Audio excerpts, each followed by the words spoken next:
శ్రీరామ రామ రామేతి రమే రామే మనోరమే సహస్రనామ తత్తుల్యం రామనామ వరాననే శ్రీరామ రామ రామేతి రమే రామే మనోరమే సహస్రనామ ఓం నమో భగవతే వాసుదేవాయ నమ.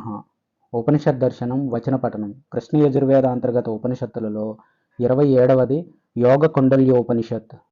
శ్లోకం: యోగ కుండల్యోపనిషద్యోగ సిద్ధి హృదయాసనం నిర్విశేష బ్రహ్మతత్వం స్వమాత్రమితి చింతయే. ప్రథమోధ్యాయ. 1 వాసన 2 వాయువు అనేవి చిత్తానికి కారణాలు. రెండిటిలో ఒకటి నశిస్తే రెండోది కూడా నశిస్తుంది. మానవుడు చిత్త కారణాలైన రెండిట్లో వాయువును ముందుగా జయించాలి. దీనికి 1 మితహారం, 2 ఆసనం, 3 శక్తి చాలనం అనే వాటిని పాటించాలి. వీటి లక్షణాలు ఈ విధంగా ఉంటాయి. 1 మితహారం అంటే స్నిగ్ధం అనగా నేయితో కూడిన ఆహారం, మధురంగా ఉంటుంది. తనకు వేసిన ఆకలిలో పావు భాగాన్ని వదిలి భుజించటం. 2 ఆసనం, ఇది 2 విధాలు. 1 పద్మాసనం, 2 వజ్రాసనం. పద్మాసనం అనేది 2 తొడల మీద 2 పాదాలని ఉంచి కూర్చునేది కాగా, 2 పాదాల పైభాగాల్ని వెనక్కి మడిచి 2 మడమల మీద పిరదలను ఆనించి స్థిరంగా కూర్చునేది వజ్రాసనం అని చెప్పబడుతుంది. ఈ 2 రకాల ఆసనాల్లో ఏదో ఒక దాన్ని ఎంచుకోవాలి. 2 ఆసనాలలో శరీరాన్ని, మెడని నిటారుగా ఉంచాలి. శక్తి చాలనం: ఈ విధంగా ఏదో ఒక ఆసనంలో కూర్చుని గుదస్థానంలో మూలాధారంలో ఉండే కుండలిని శక్తిని కనుబొమ్మల మధ్య దాకా సంచరింపజేయాలి. దీన్నే శక్తి చాలనం అంటారు. ఈ కుండలిని శక్తి చాలనంలో 1 సరస్వతీ చానం, 2 ప్రాణ నిరోధం అనేవి ముఖ్యమైనవి. వీటిలో సరస్వతీ చాలనం అంటే అరుంధతినే పూర్వం పండితులు సరస్వతి అని చెబుతారు. దీనివల్ల కుండలిని శక్తి స్వయంగా చలిస్తుంది. ఇది సాధించాలంటే పద్మాసనాన్ని దృఢంగా చిందించి సాధకుడు తన ప్రాణాన్ని అనగా వాయువుని ఇడానాడిలో నిలపాలి. 12 అంగుళాల పొడవు, 4 అంగుళాల వెడల్పుతో ఉన్న ఆ నాడిని బాగా విస్తరింపజేయాలి. అలా చేశాక దాన్ని చుట్టి బొటన వేలు ఎడమ చేతిలో స్వశక్తితో మాటిమాటికి చలింపచేయాలి. 1 గంట 36 నిమిషాలు అనగా 2 ముహూర్తాలు కాలం అలాగే నిశ్చయంగా చలింపచేయాలి.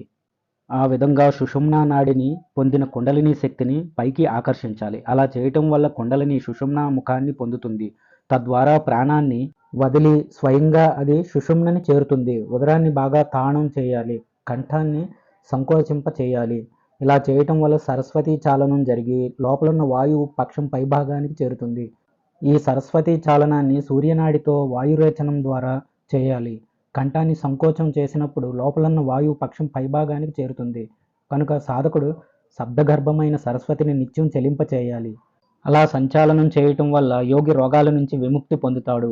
ఈ విధమైన శక్తి చాలనంతో గుల్మం, జలోదరం, ప్లీహం ఇంకా ఎన్నో రకాల ఉదర రోగాలన్నీ సందేహం లేకుండా నశించిపోతాయి.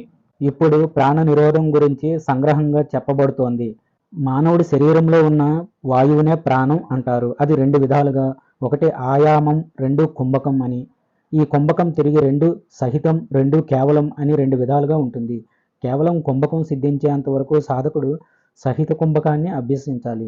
సహిత కుంభకం అనేది సూర్య, ఉజ్జాయి, శీతలి, భస్త్రిక అనే భేదాలతో ఉంటుంది. సాధకుడు రాళ్ళు రప్పలు లేని ఒక పవిత్రమైన ప్రదేశంలో, చలి, నీళ్లు, వేడి లేని చోట, ఒక ధనుస్సు ప్రమాణమున్న స్థలంలో సుఖంగా పద్మాసనంలో కూర్చొని చాలనం చేయాలి. బయట ఉన్న గాలిని కుడినాసికతో లోపలికి పీల్చి శక్తి ఉన్నంత వరకు దాన్ని లోపలే పూరణ చేయాలి. తిరిగి దాన్ని ఎడమ నాసిక ద్వారా విడిచిపెట్టాలి. కపాల శోధనం కోసం గాలిని చాలా నెమ్మదిగా విడవాలి. ఈ విధంగా చేసే యోగక్రియ 4 రకాలైన వాత క్రిమిదోషాలని పోగొడుతుంది. దీన్ని మాటిమాటికి చేయాలి. దీనికి 1 సూర్యభేదం చెప్పబడుతుంది. నోరు పూర్తిగా మూసుకొని 2 ముక్కు రంధ్రాల ద్వారా గాలిని నిదానంగా పీల్చుకోవాలి.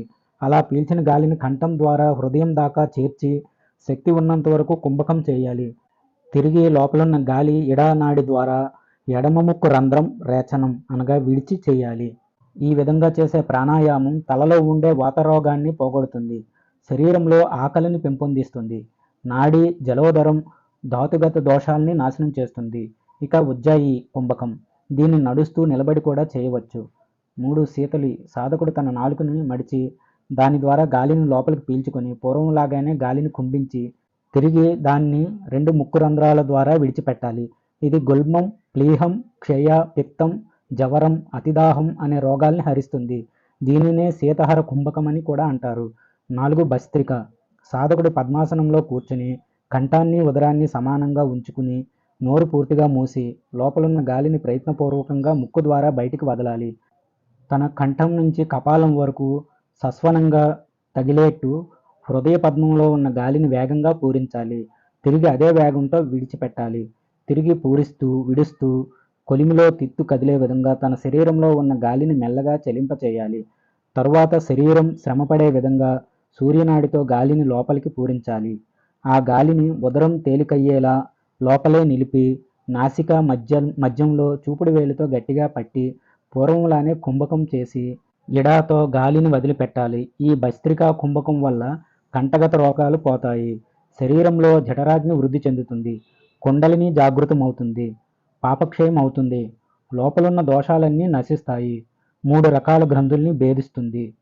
కనుక ఈ భస్త్రికని విశేషంగా చేయాలి. ఈ విధంగా 4 రకాల కుంభకాల అభ్యాసానంతరం వాతయోగాభ్యాసకులు 3 రకాల బంధాలని చేయాలి. అవి 1 మూలబంధం, 2 ఉడ్డీయానం, 3 జలాంధరం అనేవి. వీటి లక్షణాలు ఈ విధంగా ఉంటాయి. శరీరంలో క్రింది భాగంలో అనగా గుదస్థానంలో ఉండే అపానవాయువుని ప్రయత్నపూర్వకంగా బలాత్కారంగా ఊర్ధ్వముఖంగా లాగటాన్ని మూలబంధం అంటారు. దీని ద్వారా అపానం పైకి వెళ్ళి వాయుమండలాన్ని పొందగా అక్కడున్న అగ్నిశిఖ దీర్ఘమై వృద్ధి చెందుతుంది. అప్పుడు అగ్ని అపానాలు 2 ఉష్ణ స్వరూపమైన ప్రాణంలో కలుస్తాయి. తద్వారా శరీరంలో ఉన్న అగ్ని ప్రదీప్తమవుతుంది. దానివల్ల సుషుప్తంగా ఉన్న కుండలిని శక్తి సంతృప్తి చెంది వెంటనే మేలుకొని కర్ర దెబ్బతిన్న త్రాచుపాములా బుసలు కొడుతుంది. అప్పుడది నెమ్మదిగా బ్రహ్మనాడి బిలంలోకి ప్రవేశిస్తుంది. కనుక ఇలాంటి మూలబంధాన్ని తప్పకుండా యోగులు చేయాలి. ఇక ఉడ్డీయానం, దీన్ని కుంభకం చివర రేచకంలో చేయాలి. దీనివల్ల సుషుమ్నా నాడి నుంచి ప్రాణం పైకెగురుతుంది. అందుకే దీన్ని ఉడ్డీయాన బంధం అని పండితులు అన్నారు. వజ్రాసనం అంటే పాదాలని చేతులతో గట్టిగా పట్టుకోవాలి. చీల మండలాలతో కందాన్ని అనగా పిరుదులను గట్టిగా నొక్కాలి. పశ్చిమ తాణాన్ని ఉదరంలో నిలపాలి. తన కంఠాన్ని కుంచించి హృదయం మీద నిలపాలి. ఇది జలాంధ్ర బంధం. 2 నాసికా రంధ్రాల ద్వారా వాయువుని పూరించి దాన్ని లోపలే బంధించి తన కంఠాన్ని సంకోచింపజేసి గడ్డాన్ని హృదయం పైభాగాన నొక్కిపట్టి ఉంచాలి.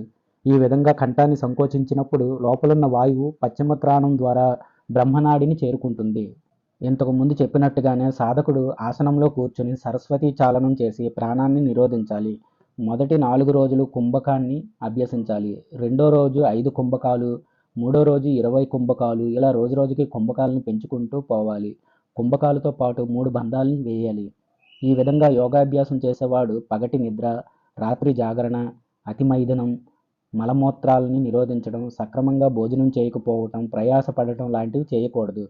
వీటిని చూస్తే రోగాలు కలుగుతాయి.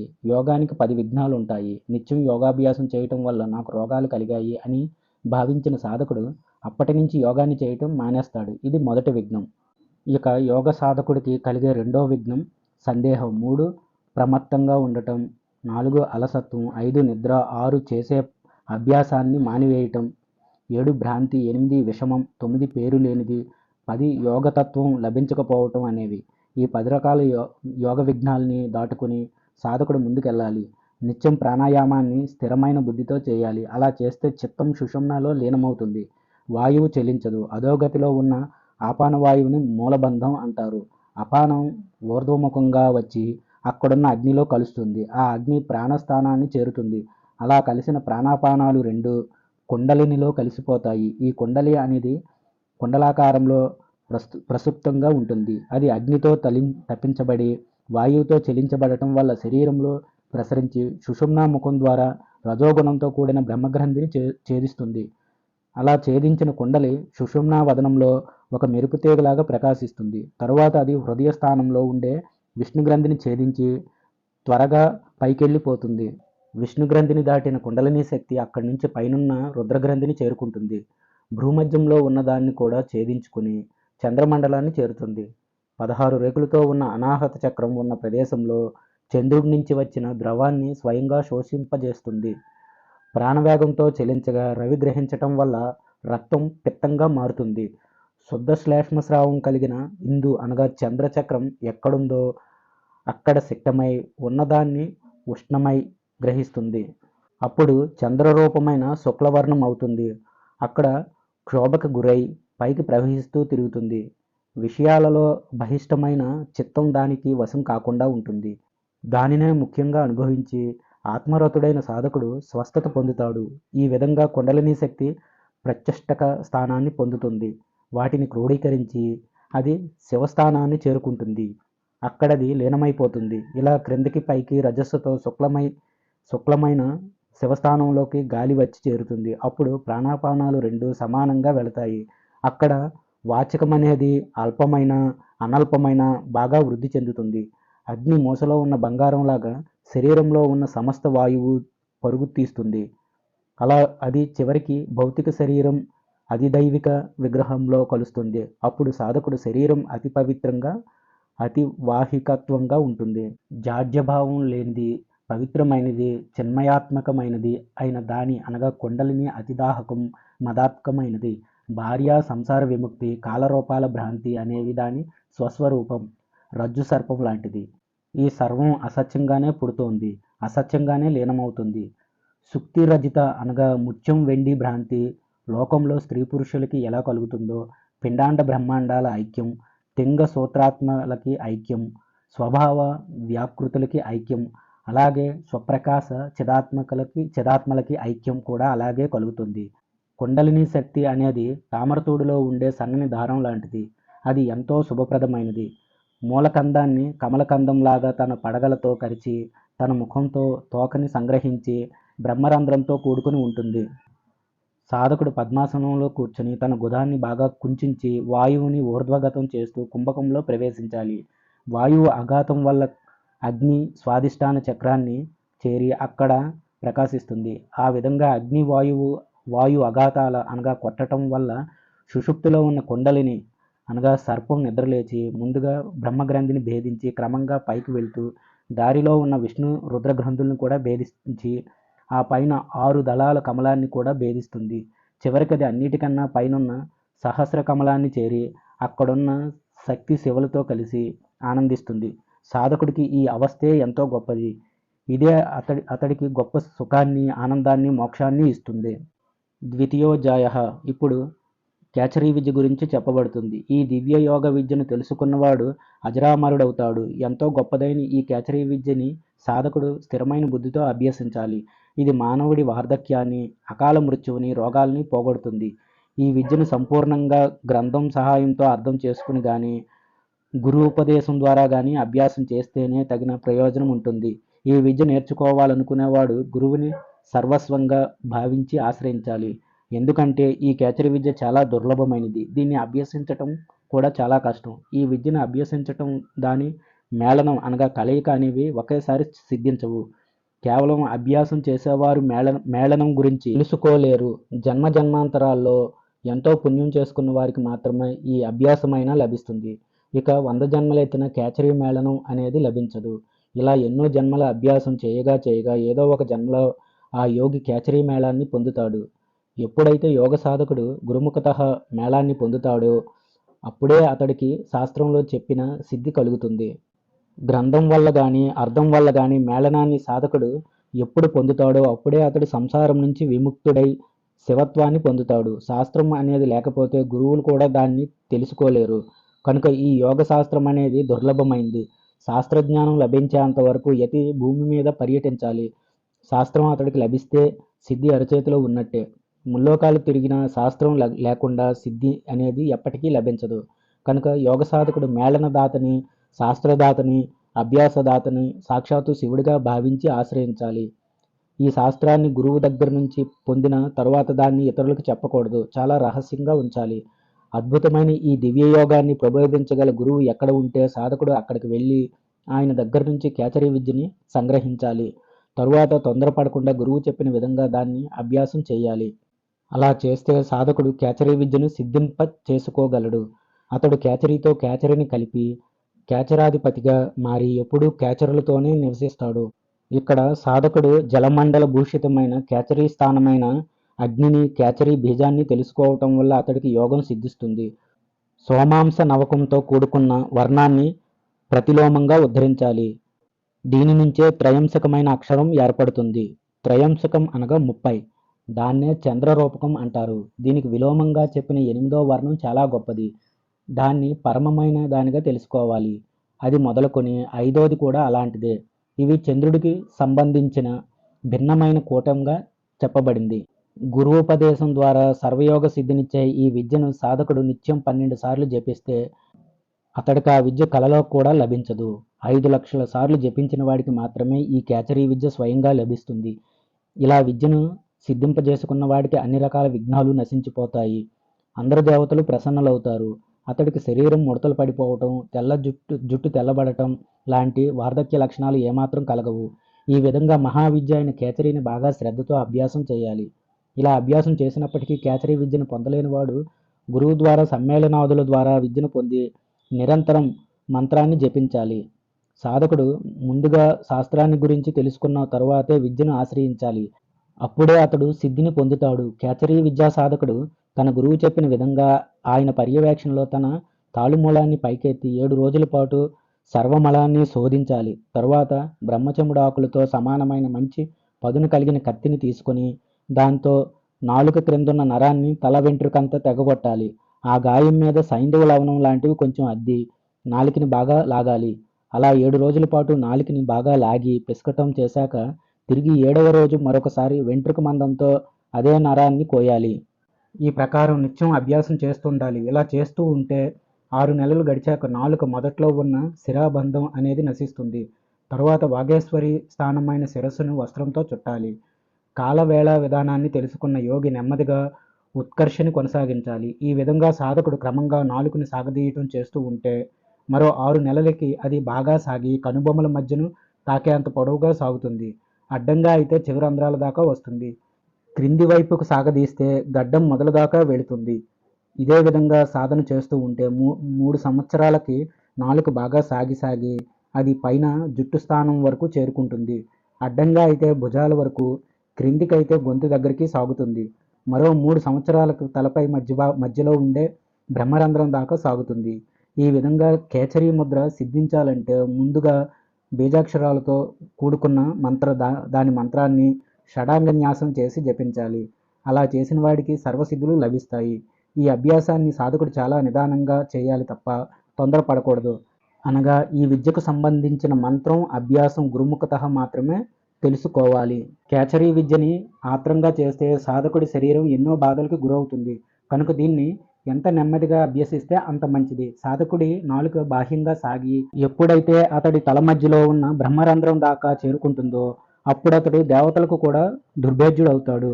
జిహ్వ మాత్రాన్ని బొటనవేలు చివరితో నొక్కి ఉంచాలి. ఈ విధంగా 3 సంవత్సరాల అభ్యాసం చేస్తే నాలుక బ్రహ్మరంధ్రంలోకి ప్రవేశిస్తుంది. అలా ప్రవేశించాక దాన్ని బాగా మదనం చేయాలి. కేచరీ మంత్రసిద్ధి పొందినవాడైతే మదనం చేయకుండానే సిద్ధిస్తుంది. మంత్రజపం మదనం రెండూ గనుక చేస్తే త్వరగా ఫలితం లభిస్తుంది.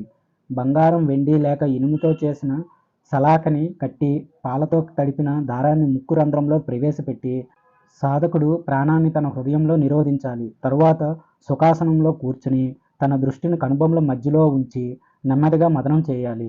ఆ విధంగా 6 నెలలు మదనం చేస్తే పిల్లవాడికి నిద్ర వచ్చినట్టుగా భావం కలుగుతుంది. సాధకుడు ఈ మదన క్రియను నిత్యం చేయకూడదు. నెలకు ఒకసారి మాత్రమే చేయాలి. యోగి అయినవాడు తన జిహ్వతో ఎప్పుడూ మార్గాన్ని ఆక్రమించకూడదు. ఈ విధంగా అభ్యాసం చేస్తూ ఉంటే 12 సంవత్సరాల తరువాత అతడికి కేచరీ సిద్ధి కలుగుతుంది. సిద్ధి పొందిన యోగి సమస్త విశ్వాన్ని తన ఆత్మలాగానే అభేద దృష్టితో చూస్తాడు. దీన్నే రాజదంత ఊర్ధ్వ కుండలి అంటారు. ఇదే బ్రహ్మాండం, మహామార్గం. తృతీయోధ్యాయ. మేళనానికి సంబంధించిన మంత్రం హ్రీం భం సం షం ఫం సం క్షం. బ్రహ్మదేవుడు శంకరుణ్ణి ఇలా అడిగాడు. శంకర, అమావాస్య, పౌర్ణమి వీటి గురించి వివరంగా చెప్పు అని శంకరుడు చెబుతున్నాడు. కాలంలో పాడ్యమి అనేది ఒక రోజు. ఇక అమావాస్యని పౌర్ణమిలో స్థిరం చేయాలి. ఇది తప్ప మరో మార్గం లేదు. మానవుడు కామం వల్ల విషయ సుఖాలు కావాలని కోరుకుంటాడు. ఆ విషయ సుఖాల వల్లే కామమోహితుడవుతాడు. కనుక సాధకుడు ఎప్పుడూ ఈ రెండింటినీ వదిలిపెట్టాలి. నిత్యం ఆ నిరంజనుడినే ఆశ్రయించాలి. తనకు మంచి కలగాలనుకుంటే అన్నింటినీ వదిలిపెట్టాలి. తన మనసుని శక్తి మధ్యలో ఉంచి మనస్సుతో మనస్సుని చూసి పరమపదాన్ని వదిలిపెట్టాలి. మనిషికి మనస్సే బిందువు. అదే అతడికి ఉన్నత స్థితికి కారణం. పాలలో నెయ్యి ఉన్నట్టు మనస్సులో బిందు ఉంటుంది. కరుణమైన ఈ మనస్సే బంధనం మధ్యలో ఉండదు. కుండలిని శక్తి సూర్య చంద్ర అనగా ఇడా పింగళ నాడుల మధ్యలో ఉన్నప్పుడే బంధనం అవుతుంది. ఈ విధమైన సుషుమ్నా భేదాన్ని సాధకుడు తెలుసుకొని వాయువుని దాని మధ్యలో ఉండేలా చేసి బిందుస్థానమైన ముక్కు రంధ్రంలో నిరోధించాలి. యోగ పరిభాషలో వాయువుని బిందువని, సత్వాన్ని ప్రకృతి అని అంటారు. సాధకుడు షట్చక్రాల్ని తెలుసుకుని సుఖమండలంలోకి ప్రవేశించాలి. షట్చక్రాలు అవి: 1 మూలాధారం, ఇది గుదస్థానంలో ఉంటుంది, దీన్నే ఆధార చక్రం అని కూడా అంటారు. 2 స్వాధిష్టాన చక్రం, ఇది లింగస్థానంలో ఉంటుంది. 3 మణిపూరక చక్రం, ఇది నాభిస్థానంలో ఉంటుంది. 4 అనాహత చక్రం, ఇది హృదయ స్థానంలో ఉంటుంది. 5 విశుద్ధ చక్రం, ఇది గొంతు మూలంలో ఉంటుంది. 6 ఆజ్ఞా చక్రం, ఇది 2 కనుబొమల మధ్యలో ఉంటుంది. సాధకుడు ఈ 6 చక్రాల గురించి తెలుసుకొని ఆ పైనున్న సుఖమండలంలోకి వాయువుని ఆకర్షించి ప్రవేశించాలి. ఈ విధంగా వాయువుని పైకి పంపటం అభ్యాసం చేసిన సాధకుడు బ్రహ్మాండమయుడవుతాడు. వాయువుని, బిందువుని, చక్రాన్ని, చిత్తాన్ని బాగా అభ్యసించాలి. యోగులు సమాధి స్థితి ద్వారా అమృతాన్ని పొందుతారు. ఎలాగైతే బాగా మదిస్తే గాని కర్రల మధ్యలో ఉన్న నిప్పు బయటికి రాదో, అలాగే అభ్యాస యోగం లేకపోతే జ్ఞానమనే దీపం వెలుగదు. ఒక కుండలో ఉంచిన దీపం బయటికి ప్రకాశాన్ని ఇవ్వలేదు. అదే ఆ కుండ పగిలిపోతే లోపల జ్యోతి బయటికి వెలుగులు చిమ్ముతుంది. ఇక్కడ సాధకుడికి అతడి శరీరమే ఒక కుండ అయితే లోపలున్న దీపం పరమాత్మ. సద్గురువు ఉపదేశంతో సాధకుడి శరీరం అనగా శరీర భ్రాంతి భిన్నం కాగా లోపలున్న పరమాత్మ అనగా పరబ్రహ్మ జ్ఞానం అతడికి ప్రస్ఫుటంగా కనిపిస్తుంది. గురువుని నావని నడిపే చుక్కానిగా చేసుకుంటే సాధకుడు సంసార సాగరాన్ని అవలీలగా దాటి తరిస్తాడు. పర, పశ్యంతి, మధ్యమ, వైఖరి అని 4 స్థితులు ఉంటాయి. సాధకుడికి పరాస్థితిలో బ్రహ్మజ్ఞానం అంకురించి, పశ్యంతిలో 2 ఆకులు పుట్టి, మధ్యమలో మొగ్గ తొడిగి, వైఖరిలో పూర్తిగా వికసిస్తుంది. ఇంతకు ముందు వాక్కు ఎలా పుట్టిందో దానికి విలోమంగా అది అస్తమిస్తుంది. ఆ వాక్కుకి ప్రబోధకుడు, కూటస్థుడైన దేవుడు, ఎల్లప్పుడూ సోహమస్మి అని భావించే పురుషుడు, ఎక్కువ తక్కువలైన శబ్దాలతో తక్కువగా భాషించబడ్డప్పటికీ అతడికేవీ అంటవు. 1 విశ్వడు, 2 తైజసుడు, 3 ప్రాజ్ఞుడు అనే ముగ్గురు, 1 విరాట్టు, 2 హిరణ్యగర్భుడు, 3 ఈశ్వరుడు అనే ముగ్గురు, అలాగే 1 బ్రహ్మాండం, 2 పిండాండం, 3 భూమ్యాది లోకాలు, ఇవన్నీ క్రమంగా తమ తమ ఉపాధులన్నీ లయమైపోగా చివరికి అవి ప్రత్యేగాత్మలో లీనమవుతాయి. ఈ అండం అనేది జ్ఞానాగ్నితో తరించబడి అకారణాలతో సహా పరమాత్మలో లీనమై ఆ పరబ్రహ్మగా మారిపోతుంది. అలా మారినప్పుడు నిశ్చలమైన గంభీరమైన తేజస్సు కూడా అక్కడ ఉండదు. అలాగే చీకటి కూడా ఉండదు. అదొక పేరు, అభివ్యక్తి లేని స్థితి. ఏదో ఒక సత్ పదార్థం అక్కడ విశేషించి ఉంటుంది. కుండలోపల ఉన్న దీపంలాగా తన శరీరం మధ్యలో ఉన్న ఆత్మని సాధకుడు సదా ధ్యానించాలి.